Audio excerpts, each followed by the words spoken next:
નમસ્કાર દર્શક મિત્રો, @ગુજરાતમાં આપનું સ્વાગત છે। ભરૂચથી ઇન્ડિયા ગઠબંધન તરફથી ઉભા રહેલા આમ આદમી પાર્ટીના ઉમેદવાર એટલે કે ચેતર વસાવાને પરાસ્ત કરવા માટે ભાજપે તોડ કાઢી લીધો છે। જો કે કેજરીવાલે તો ઈસુદાનના ભરોસે ગુજરાતમાં કોંગ્રેસ સાથે સોદો કર્યો છે, પરંતુ હવે આ સોદો ભારે પડે તેવી સંભાવના છે, કારણ કે ભાજપે ઇન્ડિયા ગઠબંધનનું ગણિત બગાડવા માટે ભરૂચ બેઠક પર મનસુખ વસાવાને વધુ મજબૂત કરવા માટે આદિવાસી દિગ્ગજ નેતા અને બીટીપીના અધ્યક્ષ મહેશ વસાવાને ખેસ પહેરાવીને અપનાવી લીધા છે અને એવું લાગે છે કે મહેશ વસાવા પણ ખુદ પોતાના મકસદ સાથે કેસરીઓ ધારણ કરતા જ મંડી ગયા છે, કારણ કે કેસરીઓ ખેસ પહેર્યા બાદ તેમને જણાવ્યું કે આમ આદમી પાર્ટીની જીતવાની શક્યતા જ નથી। ચેતર વસાવા ક્યાંય ખોવાઈ જશે ખબર પણ નહીં પડે।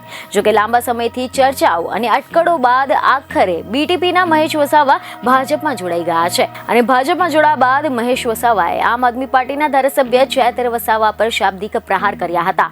ખબર એવી મળી રહી છે કે તેમને નિવેદન આપ્યું કે ભરૂચ લોકસભા સીટ પર કોંગ્રેસ પણ એવી ઈચ્છા નથી રાખતી કે ત્યાં આમ આદમી પાર્ટી જીતે। તમે જોઈ જ રહ્યા છો કે ભરૂચમાંથી નીકળેલી ન્યાય યાત્રામાં ફૈઝલ પટેલ અને મુમતાઝ નથી જોડાયા। તેનો અર્થ હવે તમે જોઈ જ શકો છો, કોંગ્રેસના મત ચેતરને કે આમ આદમી પાર્ટીને નથી મળવાના। આમ આદમી પાર્ટીની જીતવાની શક્યતા જ નથી।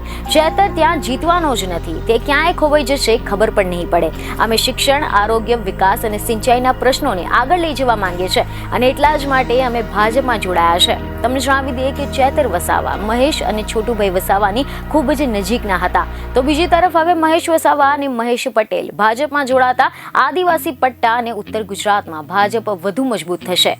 બીજને ખબરો સાથે ફરી મળીશું। ધન્યવાદ।